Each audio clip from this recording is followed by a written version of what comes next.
Hi, I'm Gil Kennedy, President and CEO of Har-Co Credit Union. I have the distinct pleasure today to have Billy Boniface, who is Chief Advisor to Barry Glassman, County Executive of Harford County. Billy, I appreciate you taking the time out of your busy schedule to come and talk to us. Thank you. Thank you for the opportunity. Well, very good. Hey, Billy, one of the things that I like to always start these sessions with is an opportunity for our guests to tell us a little bit about themselves. So you would tell our members in the community about a little bit about yourself. Well, I've been in, my family has been in the community for a long time. Bonifaces moved here in the late 1920s. My great-grandfather, Fritz Boniface, was a horse trainer in England, and he took the job of working for Mrs. Hyde, where the college is today. Wow. My grandfather actually grew up in the Hayes Hyde house. Huh. And so during the late 20s, 30s, early 40s, he managed the farm. It was, in that time, it was one of the biggest thoroughbred breeding operations in the country. Wow. And so we kind of established roots here in the county at that time, and we have a large thoroughbred training and breeding facility up in Darlington. Really? Wow. And I guess our biggest claim to fame is we won the Preakness with a homebred back in 1983. Incredible. A horse by the name of Deputed Testimony.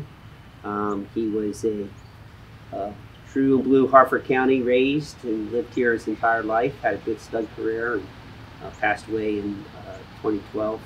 He really put us on the national spotlight and helped us to really acquire several more clients and grow our business. We finished second with a horse by the name of Oliver's Twist in 1995. Huh. He was owned in partnership. He was also homebred with Charlie Oliver, who's well known in the Aberdeen community, insurance broker, big contributor to the community, and so we've had some fun in the game, and you know, and on my grandmother's side, been here a long time. The Andersons, probably my great grandfather ran the stagecoach from here out to Edgewood. Oh my goodness. And his son ran the shoe store where the Getz building is now. And his son was the treasurer and one of the founders of Harford Mutual, an insurance company. So so we've been here a little while. Absolutely. But in my role now, back in 2006, I was elected to the county council as president, served 2 terms, and it was a part-time position, so I was still working on the farm. I'm very good friends with the county executive, and when he was elected county executive in 2014, he asked me to come on and be his director of administration. He said he needed somebody that he could trust, and you know, and so I jumped at it. We're always changing ourselves, so I took the opportunity. I've stepped back from the farm operation. I'm still part of the family and help where I'm needed, but my full-time job right now is working with the county executive. Wow. Sounds like every hour, every day is probably filled with either your family business or the county business. My goodness. But we appreciate all the effort that you bring forth, not only for the county, but also for what you mean to our Harford County community. So speaking of, and I wanted to talk about the Mom and Pop Trail, but also, since you mentioned your chief advisory role to County Executive Barry Glassman, you know, these were interesting times since March, and the world began to change, and I've been extremely impressed with how this county has balanced the health issues as well as the economic issues. And if you could speak just a little bit about that and give our members in the community, that had to be really trying times and a very, very delicate balance to keep all the, you know, all those aspects moving forward. Yeah, I've always spent a considerable amount of time with Barry Glassman, but since about March the 15th, my wife will tell you I've spent more time with him than I have with her. But right from day one, you know, we we went to work with, his directive was, listen, we're going to take care of our employees, but we're going to stay open because people rely on the services that we provide. You know, from our social services to our permitting for business, you know, so we are going to stay open, Billy. So we were fortunate. We had already started going down a road of using technology to operate a lot more. We had made considerable advances in that area from the time we came in 2014. So we were ready to do a lot more of the stuff online. We weren't ready to do it so quickly. So right. It was, you know, we got thrown right into it. It went very well. We had employees teleworking that could. We rotated our other crews in that, you know, weren't part of the teleworking.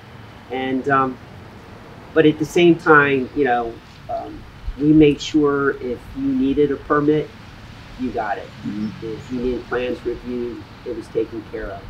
And, you know, you needed our social services of our community services division, you were going to get those services. Mm-hmm. So I think we've done a good job in that balance. Mm-hmm. And right now we have our employees coming in a couple days a week, mm-hmm. and a combination of that and teleworking where we can. Knock on wood, we've seen few incidents of COVID in our workforce. Mm-hmm. We have close to 1,000 employees, mm-hmm. and combined the 600 and some in the sheriff's office. It's a large workforce, and we've been very fortunate. And so what we're doing is working. So we're gradually, though, getting back to a normal operation. Now we'll see when people go back indoors, right. and flu season, right. comes about, then we'll see how we need to deal with that. But we have several contingency plans in place. Well, so it's a delicate balance, I can only imagine, on how you operate, yeah. How you communicate, how you allow businesses to open, and also control the health aspects associated with COVID-19. So congratulations, and I've been extremely impressed with our county's ability to be able to manage through it, which you obviously are a critical part of that. Mm-hmm. So thank you. I'm an avid runner, and I've lived in Harford County since 1988. And when the Mom Pa Trail opened up, I was extremely excited. In fact, yeah. It was runnable from my house, and I would run the trail and I'd run back home. And then we're here at the Forest Hill segment of the Mom Pa Trail. And I guess the other segment's known as the Fallston Trail. Is that, I've read that in Edgeley Grove. Okay. That's the connection from Bel Air out to Edgeley Grove Farm. Okay. Where the Annie's Playground is. Okay. And so when that was extended, it was, I would run that as well. So now we're talking about opening up the gap between this segment of the trail and that other segment of the trail. And I wanted to, and I'm extremely thankful for you allowing me to interview you about that, because again, I see personal benefit from it. And as I look around, driving around the community, I see more and more people running. So I'm sure there's a level of excitement as it relates to what that will mean to our community, and exercising and getting outside. Yeah, well, both the county executive and I are avid runners too. We compete in many of the 5Ks and the half marathon that we have here in the county. So we're excited about the Mom Pa Trail also. It's quite a jewel since it was first constructed around 2000, the Bel Air segment, and then right behind that, the segment we're at now, from Friends Park out to Edgeley Grove, not mm-hmm. Edgeley Grove, Blake's Venture mm-hmm. In Hickory. But there is, and then the third segment was connecting the Bel Air piece out to Fallston, out to Edgeley Grove Farm. Mm-hmm. So that was done about 2010. And then, the missing piece was always connecting those. Right, right. So in order to get those connected, there were several easements that need to be acquired along the way. And over the years, those easements were acquired. There was one missing piece, and that was where former past Senator Bob Hooper, Right. his business had, and he had never wanted to, give that up to allow the Paul Trail connection to take place. So, with previous administrations, when Barry and I were elected, we were fortunate. We were good friends with the Hooper family, and we were able to approach his daughter Cindy and come to an agreement that they supported us in acquiring an easement. So that was the missing piece to the puzzle. We are currently in the procurement process for awarding out we have broken it really into 3 segments, that connection. We did segment 1, which was from William Street out to 924, where Independent is. Yes. We completed that. Segment 2 is from that location out to North Avenue. Okay. And North Avenue will have a parking lot. And then segment 3 is from there all the way up to Hickory. Mm-hmm. So we are about to begin segment 2. It's in the procurement process, so construction should start this winter. Should take about a year. And we're excited to get rolling. The permitting process has been a nightmare. And especially we're behind schedule because COVID had really slowed the state down. Sure. It's been very difficult keeping things on schedule, but we've been very consistent. So we're getting that segment started. And then we hope to get segment 3 started, which is the most difficult piece because it'll be a lot of bridges, similar to what you see by Annie's Playground Right. over there, along the detention center and up through that lower part. That will start sometime next year. Uh-huh. And I have promised the county executive we'll complete it by the time he ends his term in office, because we hope to run a half marathon or a 10K on it. Yeah. He has a race every year he runs for Harford Charities, Mm-hmm. the BGE 5K we call it. Mm-hmm. So we're going to have to, in 22 we hope to do a BGE 10K or a BGE half. The trail will be about a little over 7 miles Okay. when it's all completed. Uh-huh. So that lends itself very well to one of those. Yeah. So- Certainly, you could run a half marathon down and back, right? Yeah, no. So we're really excited about it. It's the most used park that Harford County has, even though it's a linear park. Right. It's used by more people than any of our other facilities. And but in addition to that, it's a huge economic development Sure. plug for us. And there are so many spurs that have developed off of it to business areas, to residents. So it's really going to be the backbone in the county that really connects everybody. And it's going to be great to come from here all the way to Boston. Right. Right. And not have to worry about being on the road. So- Absolutely. I mean, the Dendron is connected. Oh That's yeah, a big it's a parking spur lot off there, of it. And so we're really excited about it. It's one project that he's asked me to keep pushing along, and so really watching over it. But I'm hoping to get it completed in time. So we're looking at about what time End frame? of 22, we should be completed. Okay. And but like I said, that segment 2, which will add about 1.5 miles from Bel Air out to North Avenue, should be completed by the end of next year. Will that be able to be opened at a particular point, Yeah. or is the whole? No, we will open that segment up, and then because we'll have a parking lot there. Okay. So that piece will be opened up before the other one. Right. So it's some challengings, times. We've used a combination of federal dollars.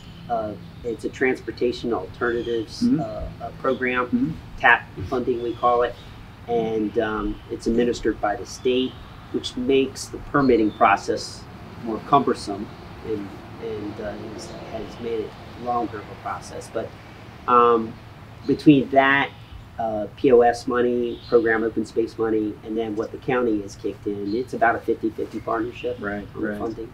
So we've been creative with that.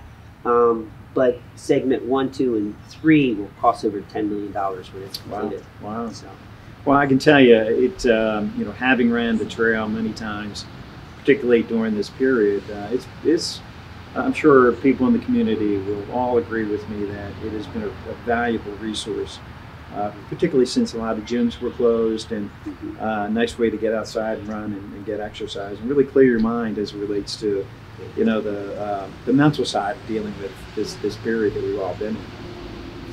So, I always like to end these segments with the opportunity to allow my guests to share a perspective or a thought as it relates to the time that we're in. So if you would mind sharing a perspective or a thought. Well, since we are in these challenging times with COVID, let's face it, 2020 has been very unique and very challenging. In my role as a community leader, I have been so impressed with how the community has come together. There's a lot of disconnect elsewhere in the country, in the state, but here in Harford County, people have been able to, to respect one another and reach out and help one another. Many of the foundations, the charity groups that do so much for this county have been struggling and raising funds and so forth, and people have been very appreciative of their services and have stepped up to the plate and contributed to these. I'm just really proud to be a Harford County resident, and this is a great place to live, and we will get through this. It will pass like every other challenge, and we'll come out better on the other end. Absolutely. I interviewed Senator Robert Casserly, and he shared the same thing and same thoughts. And I think this is we're in a special place, and everyone is extremely respectful to one another, courteous and thoughtful about what this actually means. And I think the term community, common unity, means that we all come together. And although I've lived in Harford County for a few decades, not quite as long as your family has, but it's always been special to me and a nice place to live. So I wanted to thank you for taking the time out of your busy schedule, and thank you for what you mean to the community and all the hard work that you put into the community to make lives better for all of us. Thank you, and I look forward to you racing in that race with you. Actually, that's a challenge. I will. You got me. In fact, I'll begin training for it now. I want to thank my members and the community at large for watching our videos. I often remind everyone, please like and share these videos on Facebook and the other social media mediums. Thank you.